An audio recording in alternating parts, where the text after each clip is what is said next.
shake, shake like this, and Yeah, roll roll your it. hands. Wiggle, Ikaw na ito pa, sayaw! and roll your hands. Yes, clap! Clap, clap, clap like this. Clap, clap, clap like this, and roll your hands. Sayaw! Like to do. And roll your hands. Yes! Very good, class.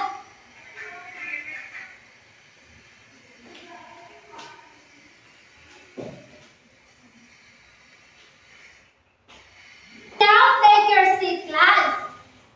Okay, so this time I will check your attendance. So if I will call your name, just say your favorite color. Okay ba yun, class? Yes, teacher. Okay, let's start. Crystal, Pink teacher.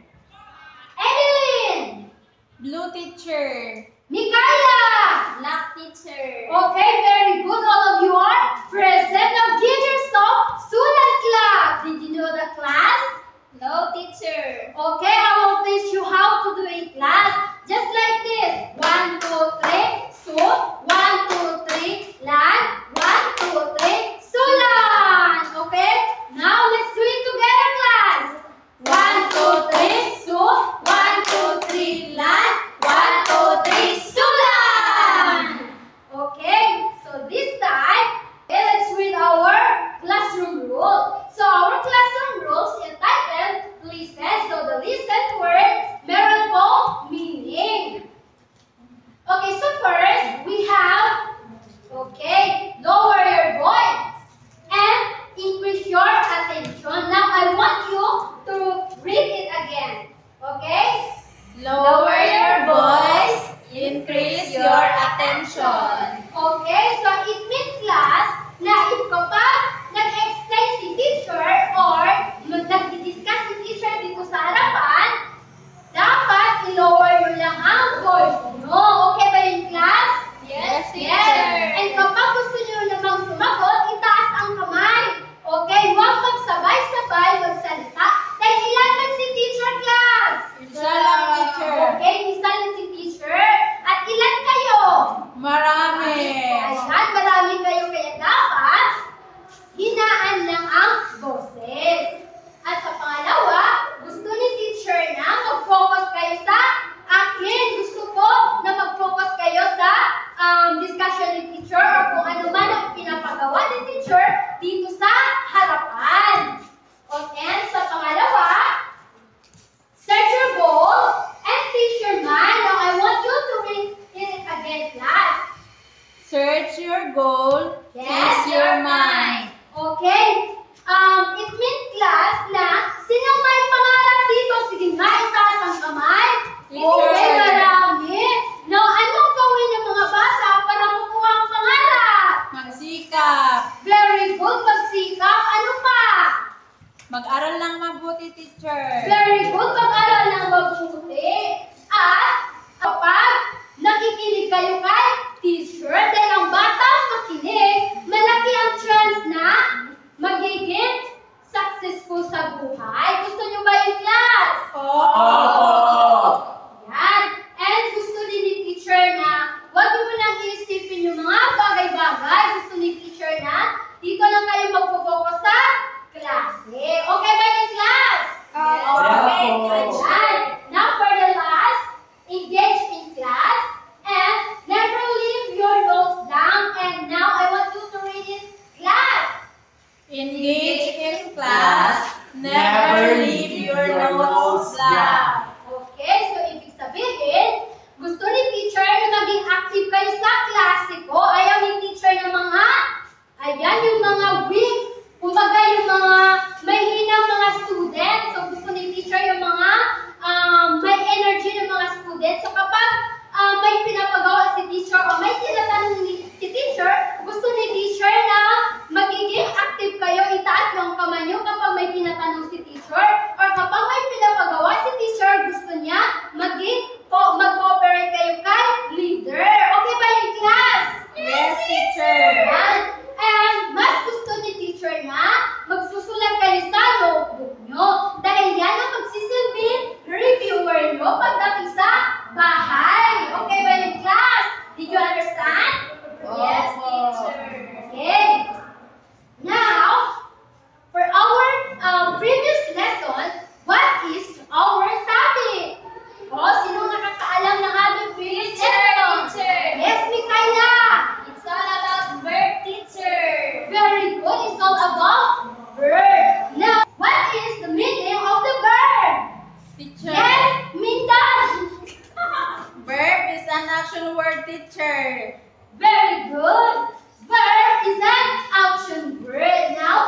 Walking, teacher. Very good. Walking. Okay, so another example is the bird is flying or Anna is walking. So this time we will have a game. So sino gustong maglaro? Sige Ako, nga, teacher. Yan, marami. So this time our game called Name It. Okay? So, I have here the picture and I will show this with you, class. So, sunod teacher na you are going to identify this picture. You are going to shout the name of this picture. Did you understand, class? Yes, teacher. Who can guess this first picture? Teacher. Yes, Anna. Palas, teacher. Okay, pala. Another one. You can call this. Yes, King. A castle, teacher. Okay, a castle. Tama, castle. Okay, now let's give King very good clap. Okay, did you know that, class?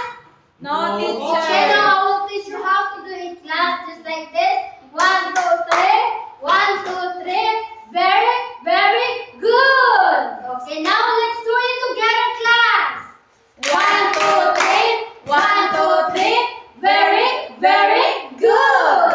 Ayan, so for the next picture is, now who can guess this picture? Teacher. Yes. Yes, Rishan.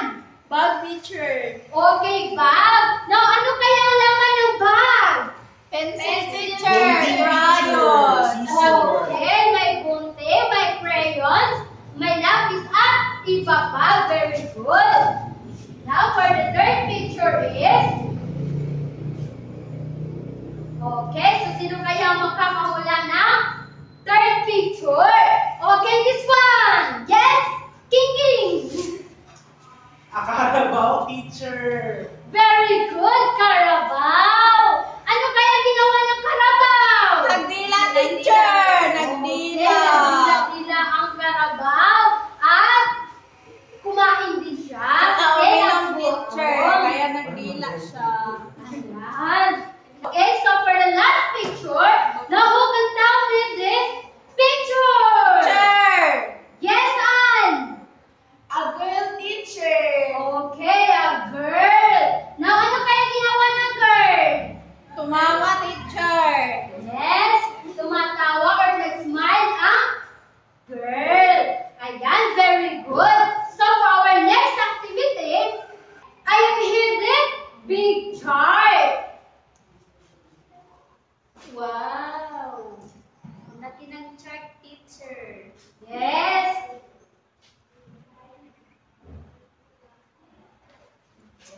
And I have the box. Okay, now, sino kaya makakahula kung ano ang pangalan ng box? Sige nga. Teacher. Yes, Anan. The box of noun, teacher. Very good. The box of noun. Now, in this activity, I want you to take some picture inside the box.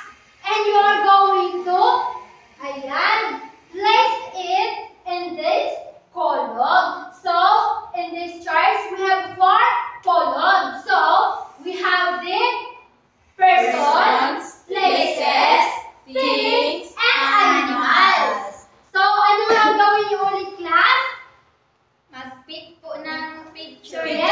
Picture and paste under the column, teacher. Yes, very good. Mag-pick ng picture inside the box at ilagay dito sa Chart. yan, sa chart.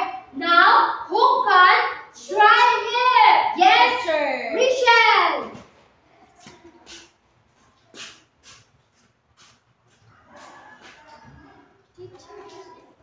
Cat, teacher. Okay, Belongs now. to animals. Very good. Okay, tama ba si An-An? Yes, teacher. Very good. Tama si An-An. Ang cat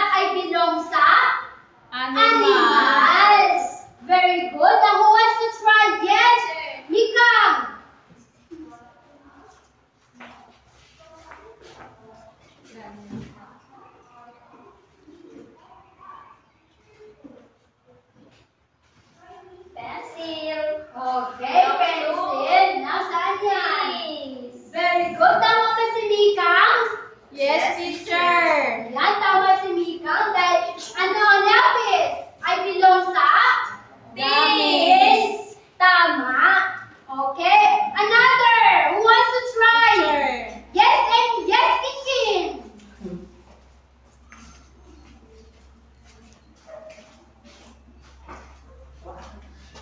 Yes. Yan. Gusto ko ito, teacher. Sige. Saan yan belong, King? Dito, teacher, sa person. Yes. Tama ka si King. Yes, teacher. Yes, very good. Ang doctor ay belong sa person. Now, who wants to try? Yes. Penny. Si Penny, teacher. Magsagot.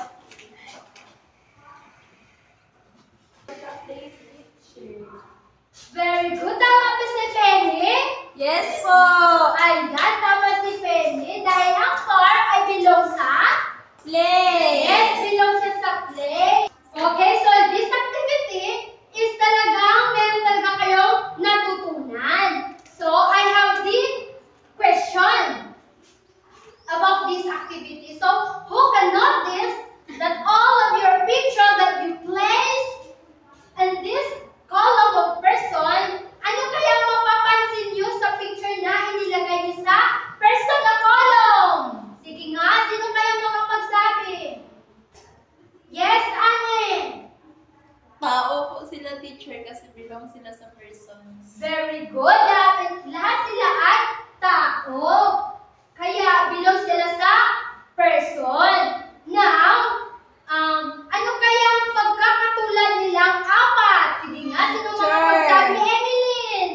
Teacher, ang kaparehas po nilang apat, teacher, is meron po silang mga names. Yes, tama. Meron silang names. And lahat sila ay matatawag natin na noun. Dahil lahat sila ay may pangalan. Okay? So for the last question is, what is the difference of the column of things from the column animal? So ano kaya ang pagkakaiba nilang pareho? Sige nga. Teacher, Yes! ang, Pretty! ang pagkakaiba po nila, teacher, yung sa things kay, yung mga gamit po ang nilagay, tapos sa animals, teacher, kay hayop, teacher. Very good!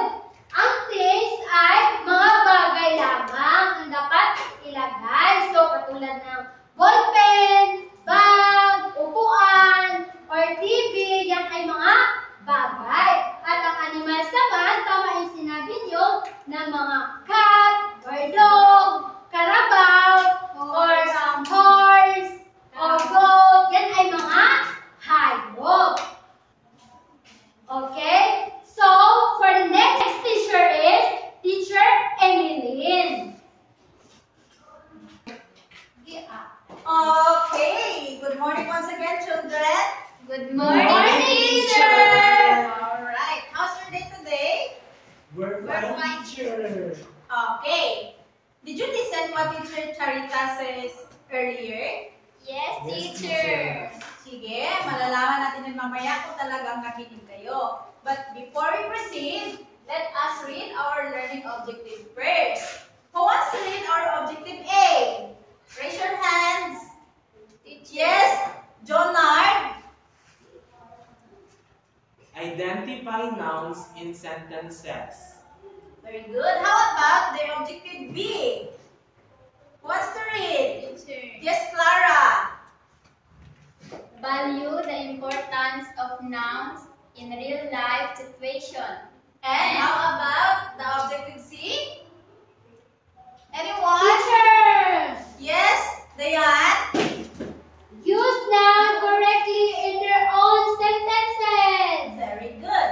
Now, class, I want you to listen our topic today because after the discussion, we will have an activity that we need to do later. Okay. So, who can tell me what is our topic today? Yes, Jenna. It's all about noun, teacher. Very good. Our topic for today is all about noun.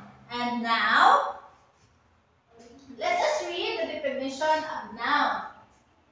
Okay. Okay, now. Noun is a word that names a person, place, things, and animal. Ano daw? Ano daw si noun? Si noun ay ang pangalan ng mga tao, lugar, bagay, at hayop. Very good. It's one of the most important parts of speech in English because it helps us to talk about everything around us. Okay. When we say nouns, it talks about all the things that we can see in our surroundings that has a name. Is it correct? Yes, Opo. teacher. Okay. Example. I have here an example of a noun. Say for example, this is a cat. Now, the cat belongs to what category of a noun? Animal. Very good. This is belongs to the animal category. How about this picture? Boy. A boy. A boy is belongs to a person's name. Is it right? Yes, Opo. teacher. Okay. Now, who can give an example of a noun that belongs to a place? To a place. School teacher. Okay, very good. School. What else? Park. Very good. Now, class, ano ba ang kahalagahan ng park sa pamumuhay ng isang bata? Sino ang nakapunta na dito sa park? Kailangan Wala pa para po. ng park. Wala pa bang nakapunta sa park? Nakapunta na teacher. Okay. Sino dito yung nakapunta sa park, class? Ako wala na teacher. Okay, so yung nakapunta, maaari mo bang i-share sa amin kung ano yung experience mo sa iyong pagpunta doon sa park? Teacher, sa park masaya kasi naglalaro po kami. Okay, very good. Ang park ay pinupuntahan ng mga bata at doon sila naglalaro. Naintindihan? Yes, Opo. teacher. How about this picture? Where is this place? School teacher. Okay, ano ba ginagawa ng mga students sa school? Nag-aaral. Very good. Pumupunta ang mga students dito sa school upang mag-aral. Bakit kailangan natin mag-aral? Para mag teacher. teacher. Okay, magaling. And the next picture here, what is this? Dog teacher. Okay, this is a dog. Who has a pet in their home? Me teacher. Okay. Ano Si ba yung Bruno, pet mo? teacher. Si Bruno. Si Is it a Brano dog? po. Yes, Is it a teacher. dog? Yes. Okay. Si Cola teacher. So ngayon, because you already know about noun, let's have a group activity. Are you ready for our group activity, class? Yes, teacher. Because you already know about the noun, let's have a group activity. I will divide the class into 4 groups. But before we start, I want you to count 1 to 4 to have a pair groupings. Okay? I want you to count sa One. Okay, 1, 2, 3, 3, and 4. Very good. Okay? All group 1 will sit in front of the right place and followed by the group 2 and the group 3 and group 4 will occupy this place. Did you get it? Now I want you to go to your groups and sit properly. Okay, go. Okay, class, now I have here a worksheets. All groups will be given this paper. And I want you to answer each question na nakasulat dito sa paper. Okay, I will read the instruction first. Are you listening, class? Yes, teacher. Okay, very good. Now, here is the instruction. Write at least 3 sentences using nouns. Did you get it? Yes, Okay, teacher. here is your worksheets. Here's for the group 1, the group 2, the group 3, and the group 4. Now, you may proceed your activity. I will give you 10 minutes to do the task. Since you're done, I want you to select one representative each group and go here in front and explain your answer. Sino ang grupo mauna mag-present dito sa harap? Group 1, teacher. Group 1? Si Rizal. Si Rizal. Sino? Rizal. Okay, Rizal, please come in front and read your answer. Okay, what is your answer, Rizal? My mother is cooking. Okay. In that sentence, can you tell us where is the noun in that sentence, Priscel? Mother, teacher. Very good. Give 5 claps to Priscel. Okay, how about the group 2? Si Kiki. Okay, Kiki. Punta ka po dito sa harapan at basahin ang inyong sagot. Okay. Ano, teacher? Kukirat is cooking tuna. Okay, where is the noun of that sentence, King? Kukirat, teacher. Very good. Now give King 3 claps. 1, 2, 3. Okay, for the last group, the group 4. Who is your representative? Rowena, teacher. Okay, Rowena. Please come forward and read your answer. Sige, Rowena. The apple is delicious, teacher. Very good. Now, where is the noun in that sentence, Rowena? Apple, teacher. Very good. Now, let's give a birthday clap. Okay. Since you already know about our topic today, I have here 2 questions. My first question is, what is our topic today? Teacher. Yes, Jenaline. Now, teacher. Very good. It's all about now. The second question is, gaano kahalaga ang pangalan sa ating pamumuhay? Teacher. Yes. It's a very important, teacher, because it's part of our life. In what way na masasabi natin na important ang noun sa ating buhay? Talk about Sa anong everything. paraan? We use it, teacher, like my name is Charita, so I'm now. Okay, very good. So, another example or another answer. Yes, King. Okay, the question is, gaano ba kahalaga ang noun sa ating pamumuhay?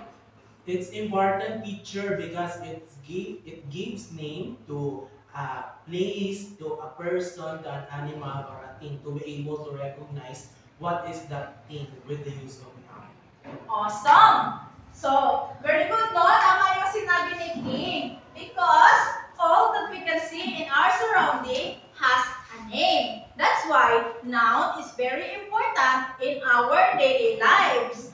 Say for example, pag ipapakita ko ang mga larawang ito sa inyo na walang mga pangalan, ano kaya ang inyong sasabihin? Say for example, I will show these 2 pictures for you. And these pictures has no name. Could you identify what is this? No, Teacher. Why? teacher. Why? Because wala pong name. Tama. That's why noun is very important. Especially in our life. So, nakuha mo na, class? Yes. Okay. Sige, okay, class. Because you already know about our topic, let's have a quiz. I will give you the activity sheets. Okay? Oh. I will read the instruction. And after I read the instruction, I will hand these activity sheets with you and you can answer. Okay? Oh. Okay. Oh. Here's the instruction. Choose the correct word that represents the nouns inside the box and fill it in the blanks. Here is the choices of answer and you can place it here in the blanks. Did you get it? Oh. Okay. If you receive the activity sheet, you can start to answer.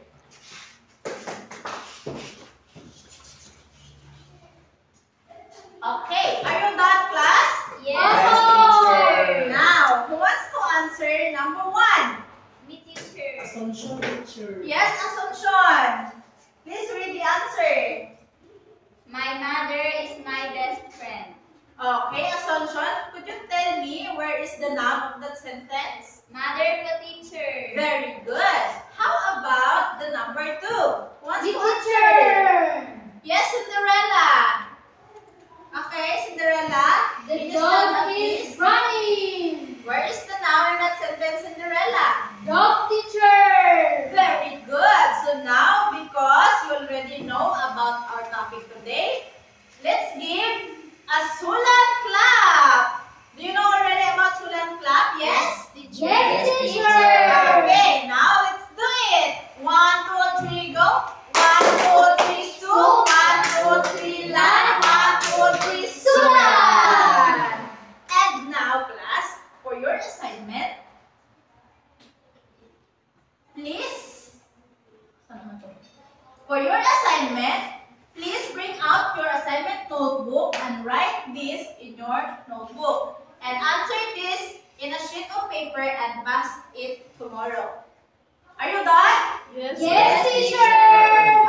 Okay, since you're done, I hope you learned something today about our lesson class. Yes, Requesting teacher. everyone to please stand. And if you can see the pieces of trash in your desk, please get it and throw it in the trash can. Teacher, Okay. basura. So, okay na? Yes, Goodbye, teacher. class. Bye.